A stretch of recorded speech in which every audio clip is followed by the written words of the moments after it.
Hello everyone, this is R.K. Verma. Welcome to Science Messenger. Today we are going to discuss about the light.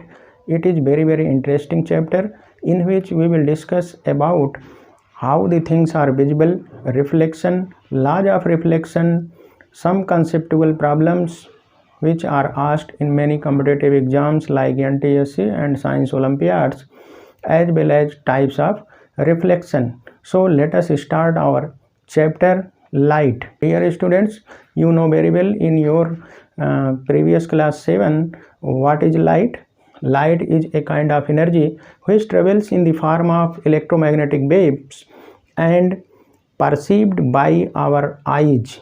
Means our eyes are the organs which receive the sensation of light. कहने का मतलब light एक प्रकार की energy है जो electromagnetic waves के form में चलती है और जिसका अनुभव हम अपनी आँखों के द्वारा कर सकते हैं। अब लाइट को रिप्रेजेंट कैसे करते हैं आप प्रीवियस क्लास में पढ़ चुके हैं। लाइट को रिप्रेजेंट करने के लिए हम अगर इस तरह से सिंगल एरो दिखाते हैं तो इसको हम बोलते हैं रे, और अगर एक से अधिक रे को एक साथ दिखाया गया है इसको हम बोलते हैं ग्रुप ऑफ रेज, और ग्रुप ऑफ रेज को बोलते हैं ग्रुप ऑफ रेज, इसी को हम बोलते हैं बीम। तो लाइट को रिप्रेजेंट करने के लिए ये तरीके हैं, सिंगल एरो रे, ग्रुप ऑफ रेज, इसे हम कहते हैं बीम। तो अब आइए देखते हैं कि हमारे नेचर में जो भी वस्तुएं हमें दिखाई देती हैं वो हमको क्यों दिखाई देती हैं। क्या हमारी आँख केवल ज़रूरी है कि वस्तुओं को हम देख सकें, या केवल आँख के द्वारा ही हम क्या वस्तुओं को देख सकते हैं? आंसर है नहीं। केवल आँख की सहायता से हम वस्तु को नहीं देख सकते जब तक कि उस वस्तु से लाइट रिफ्लेक्ट होकर के या इमिट होकर के हमारी आँखों तक ना पहुँचे। तो पहला टॉपिक हमें पढ़ना है व्हाट मेक्स थिंग्स विजिबल। कौन सी ऐसी चीज़ है जिसके द्वारा हमें वस्तुएं दिखाई देती हैं। तो हमारी आई के साथ साथ दो चीज़ें ज़रूरी हैं, या तो उस वस्तु पर लाइट पड़े वहाँ से रिटर्न बैक होकर के मतलब रिफ्लेक्ट होकर के हमारी आँखों पर पड़े तब वस्तु हमें दिखाई देगी, या वस्तु स्वयं लाइट इमिट करे। Light should be emitted from object, मतलब कोई ल्यूमिनस ऑब्जेक्ट हो। प्रीवियस क्लास में आप ल्यूमिनस नॉन ल्यूमिनस ऑब्जेक्ट पढ़ चुके हैं। ल्यूमिनस ऑब्जेक्ट जो स्वयं लाइट इमिट करते जैसे टॉर्च, ट्यूबलाइट, सन, स्टार्स। तो या तो वस्तु से लाइट इमिट होकर हमारी आंखों तक पहुंचे या वस्तु से लाइट रिफ्लेक्ट होकर हमारी आंखों तक पहुंचे, तब वो वस्तुएं हमें दिखाई देती हैं। अब इसके बाद हमें पढ़ना है रिफ्लेक्शन। रिफ्लेक्शन क्या है? Returning back of light rays after falling on a surface is known as reflection. ये देखिए लाइट की रे है, ये किसी सरफेस पर पड़ रही है, ये प्लेन है, ये प्लेन या सरफेस इस पर पड़ रही है। इस पर पड़ने के बाद जिस मीडियम से आ रही इधर ही लौट जा रही है। तो लाइट की रे का किसी सरफेस पर पड़ना और पुनः रिटर्न बैक हो जाना कहलाता है रिफ्लेक्शन। इस घटना को हम कहते हैं रिफ्लेक्शन, लाइट का किसी सरफेस पर पड़ना और यहाँ से रिटर्न हो जाना। अब देखिए इसमें कुछ इम्पॉर्टेंट चीज़ें। ये लाइट की जो रे है सरफेस पर गिर रही है, तो सरफेस पर आने वाली लाइट की रे को हम कहते हैं incident ray. Incident ray means surface की तरफ आने वाली लाइट की रे, और यहाँ से रिफ्लेक्ट लौटने वाली रे को, यहाँ से रिटर्न बैक होने वाली रे को हम बोलते हैं रिफ्लेक्टेड रे। यही रे इस सरफेस से रिफ्लेक्ट हुई। अब इस सरफेस पर 90 डिग्री का एंगल बनाती हुई ये जो लाइन है, ये इसको हम कहते हैं नॉर्मल। तो तीन चीज़ें हुई, इंसिडेंट रे, सरफेस की तरफ आने वाली रे को इंसिडेंट रे, सरफेस से लौट कर जाने वाली रे को रिफ्लेक्टेड रे, सरफेस पर 90 डिग्री का एंगल बनाता हुआ ये जो लाइन है इसे कहते हैं नॉर्मल। और ये है पॉइंट सरफेस का, ये सरफेस का वह पॉइंट है जिस पर इंसिडेंट रे, नॉर्मल और रिफ्लेक्टेड रे आकर मिलती हैं, इसी को हम कहते हैं पॉइंट ऑफ इंसिडेंस। ऐसा पॉइंट जिस पर इंसिडेंट रे पड़ती है यहीं से रिफ्लेक्टेड रे निकलती है और नॉर्मल भी इसी पॉइंट पर मिलता है, इसको हम कहते हैं पॉइंट ऑफ इंसिडेंस। अब देखिए ज़रा, नॉर्मल और इंसिडेंट रे ये एक एंगल बना रही है, नॉर्मल और इंसिडेंट रे के बीच में एंगल बन रहा है, इसे हम आई से डिनोट करते हैं और इसको कहते हैं angle of incidence. Angle of incidence क्यों कहते हैं? क्योंकि नॉर्मल और इंसिडेंट रे के बीच में एंगल बन रहा है, इसलिए इसको कहते हैं एंगल ऑफ इंसिडेंस आई। अब इधर देखिए ज़रा, यहाँ भी एक एंगल बन रहा है, ये नॉर्मल और रिफ्लेक्टेड रे के बीच में बन रहा है, इसीलिए इसको हम कहते हैं एंगल ऑफ रिफ्लेक्शन और इसको डिनोट करते हैं आर से।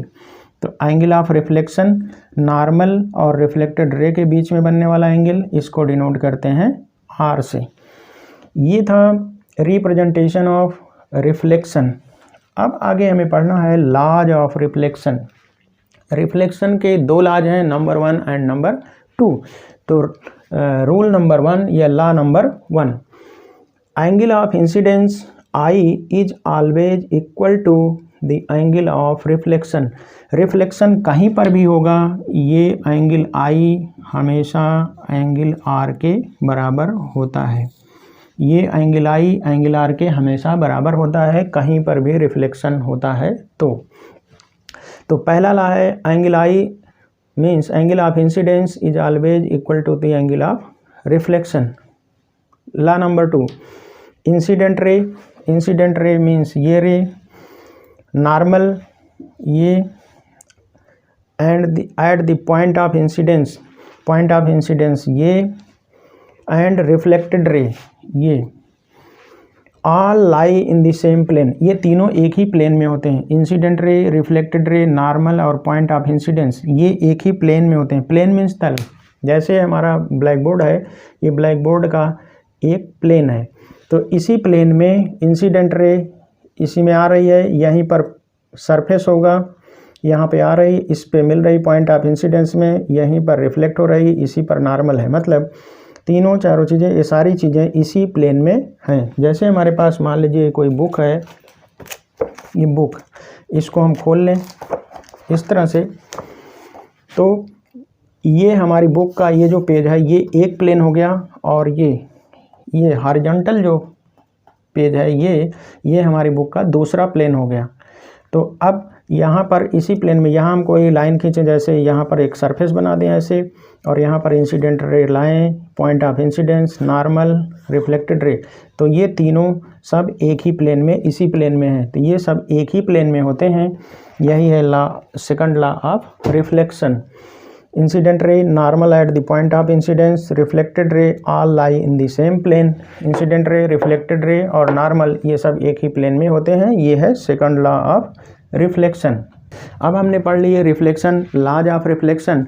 अब जरा हम रिफ्लेक्शन पर आधारित कुछ क्वेश्चंस देखते हैं, कॉन्सेप्टुअल क्वेश्चन, ताकि हमने जो पढ़ा वो हमारा क्लियर हो जाए। तो पहले हम सिंपल एग्जांपल आपको बताते हैं, उसके बाद कंपटीशन विंडो, उसके बाद हम NTSC या ओलंपियाड के क्वेश्चन आपको बताएंगे। तो सबसे पहले हम सिंपल एग्जांपल देखते हैं। What is the angle of incidence if reflected ray at right angle to the incident ray? Right angle means 90 degree.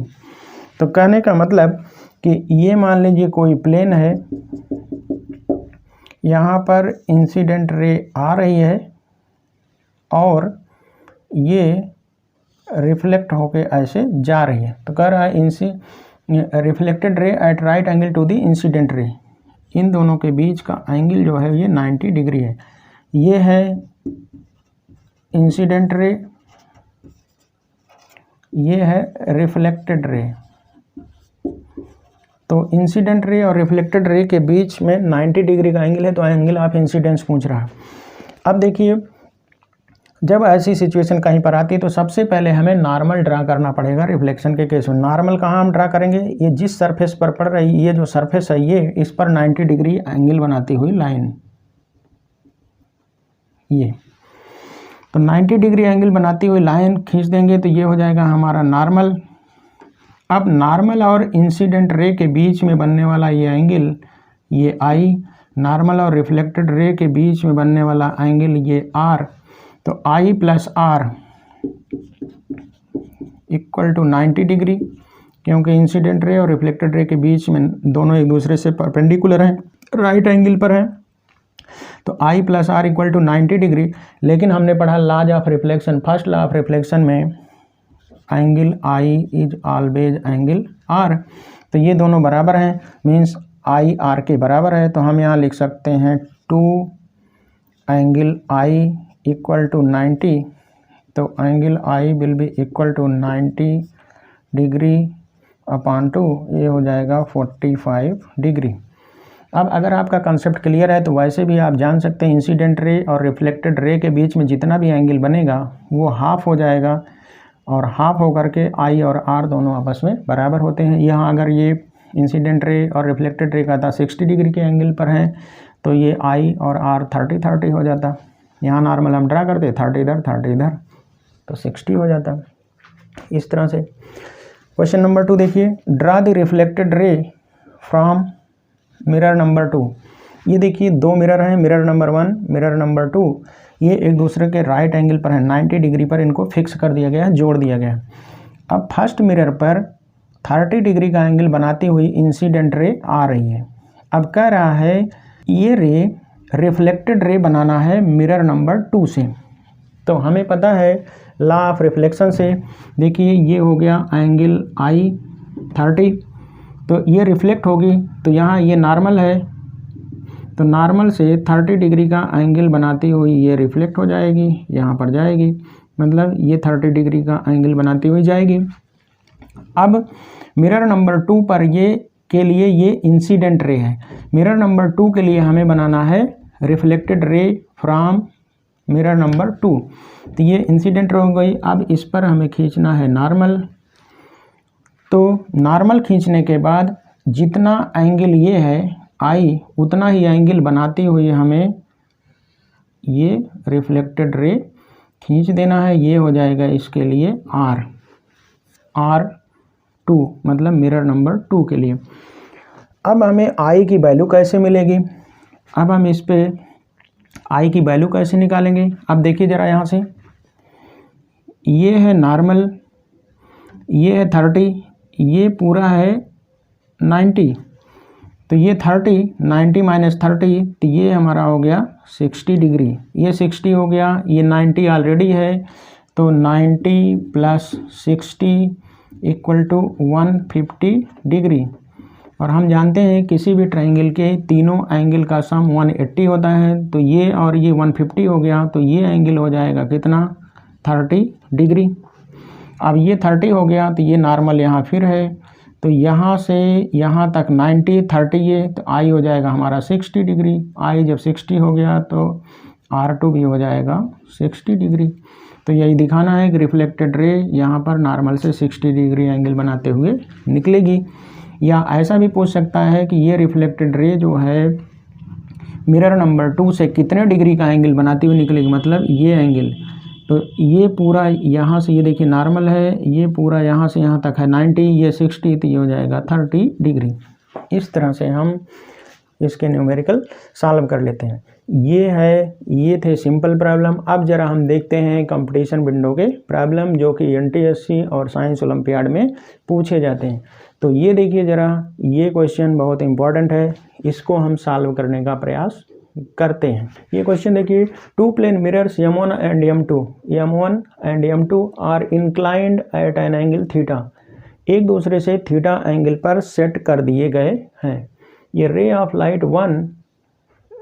Light number 1 which is parallel to the M1, ये light की ray है, ये first mirror के parallel है, strikes M2 पर आकर पड़ती है, and after 2 reflection the ray 2 reflection number 1 and reflection number 2, 2 reflection के बाद ये फर्स्ट रिफ्लेक्शन इस मिरर से, सेकंड रिफ्लेक्शन इस मिरर से becomes parallel to M2, second reflection होने के बाद ये M2 के पैरेलल हो जाती है। M1 के पैरेलल आ रही है, 2 रिफ्लेक्शन होने के बाद M2 के पैरेलल हो जाती है। तो फाइंड द एंगल थीटा, ये एंगल हमें निकालना है।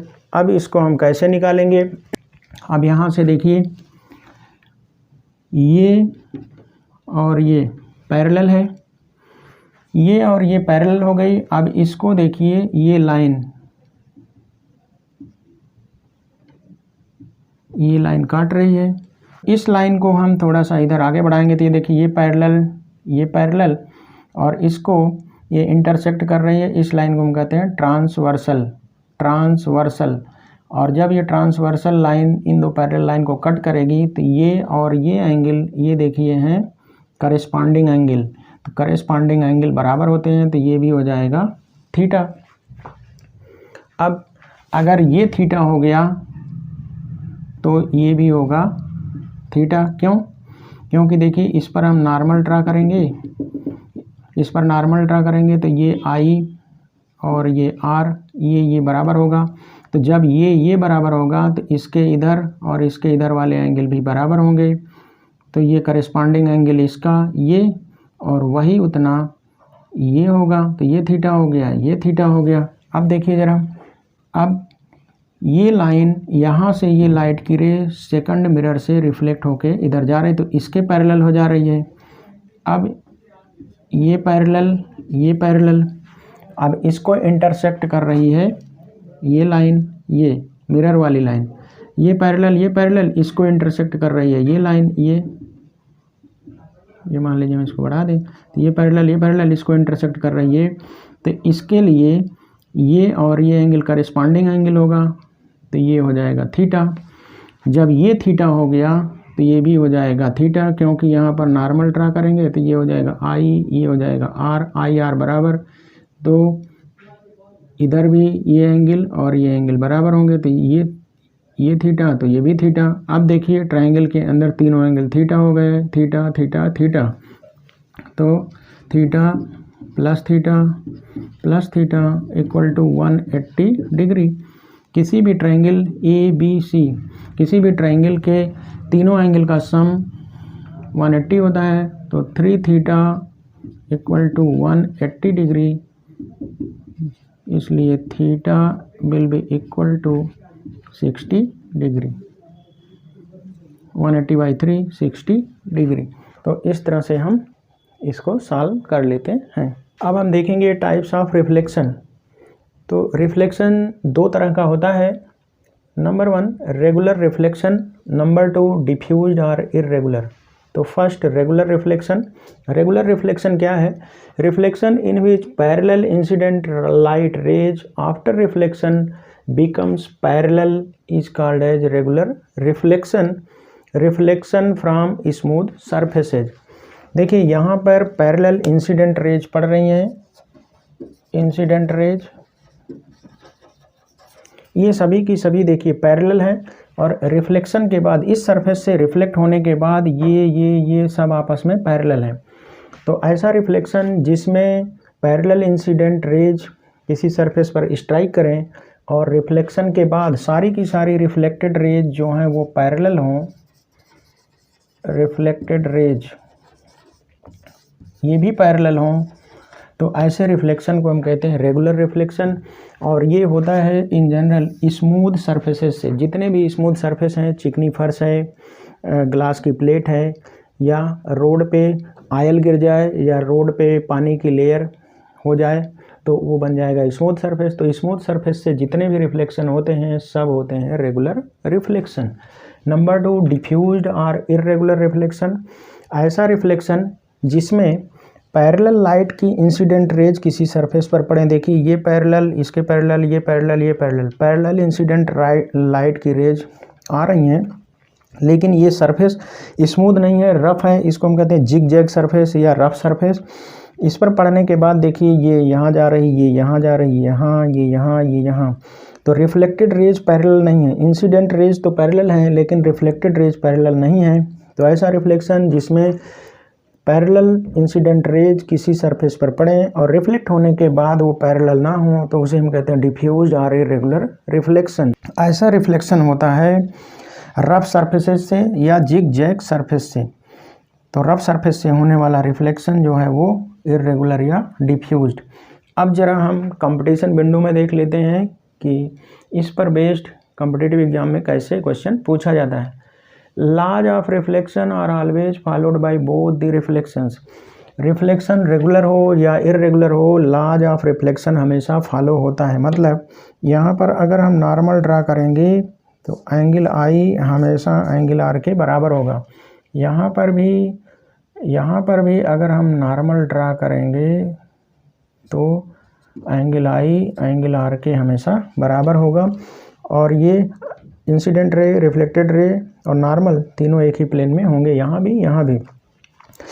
तो laws of reflection, irregular reflection हो या रेगुलर, सभी में फॉलो होता है, ये कभी फेल नहीं होता। रे of light can be reflected many times, कोई भी लाइट की रे कई टाइम रिफ्लेक्ट हो सकती है। जैसे हमने आपको बताया था अभी एग्जांपल, ये मिरर, यहाँ पर एक लाइट डाली है इंसिडेंट रे, यहाँ से रिफ्लेक्ट होने के बाद यहाँ आएगी, फिर यहाँ से भी रिफ्लेक्ट हो सकती है। तो यही लाइट की रे देखिए, यहाँ से भी रिफ्लेक्ट हुई, यहाँ से 2 बार रिफ्लेक्शन हुआ। तो रे of light can be reflected many times. Next है ल्यूमिनस ऑब्जेक्ट्स। ल्यूमिनस ऑब्जेक्ट्स का मतलब होता है ऐसे ऑब्जेक्ट जिनके पास अपना खुद का प्रकाश हो, जैसे सन है, स्टार है, टार्च है। ऐसे ऑब्जेक्ट जो स्वयं लाइट इमिट करते हैं या प्रोड्यूस करते हैं उन्हें हम कहते हैं ल्यूमिनस ऑब्जेक्ट। जैसे फायरफ्लाई, जुगनू भी है ल्यूमिनस ऑब्जेक्ट, क्योंकि उसके पास अपना खुद का प्रकाश है। नॉन ल्यूमिनस ऑब्जेक्ट, ऐसे ऑब्जेक्ट जिनके पास अपना खुद का प्रकाश ना हो, जैसे बुक है, टेबल है, वो हमें तब दिखाई देता है जब उस पर हम लाइट डालते हैं, लाइट पड़ती है, रिफ्लेक्ट होकर हमारी आँखों तक आती है। तो ऐसी वस्तुएं जिनके पास खुद का प्रकाश या खुद की लाइट नहीं होती उन्हें हम कहते हैं नॉन ल्यूमिनस ऑब्जेक्ट। जैसे मून हमारा सूर्य के प्रकाश से प्रकाशित है, सूर्य से आने वाली लाइट की रे जिस पे पड़ती हैं वो रिफ्लेक्ट होकर हमारी आंखों तक आती हैं, इसलिए मून हमें दिखाई देता है, जबकि मून के पास अपनी खुद की लाइट नहीं है। तो ये कॉम्पिटिटिव एग्जाम में सबसे ज़्यादा पूछा जाता है, मून ल्यूमिनस है कि नॉन ल्यूमिनस। जनरली बच्चे इसको ल्यूमिनस मार देते हैं, इसलिए यहाँ पर हमने बता दिया। तो हमें उम्मीद है ये वीडियो आपको ज़रूर पसंद आया होगा और इसके सारे कंसेप्ट क्लियर हो गए होंगे। तो अगर आपको हमारा वीडियो पसंद आया हो तो हमारे चैनल को सब्सक्राइब और लाइक ज़रूर करें, ताकि हम भविष्य में आपके लिए नए इनोवेटिव वीडियोज़ लेकर आते रहें। अपने नेक्स्ट वीडियो लेक्चर में हम पढ़ेंगे image formation by plane mirror, और उसमें बहुत सारे कंसेप्चुअल प्रॉब्लम हम सीखेंगे जो कि कॉम्पिटिटिव एग्जाम या TSC और साइंस ओलंपियाड में पूछे जाते हैं। A lot of thanks for watching, wish you all the best.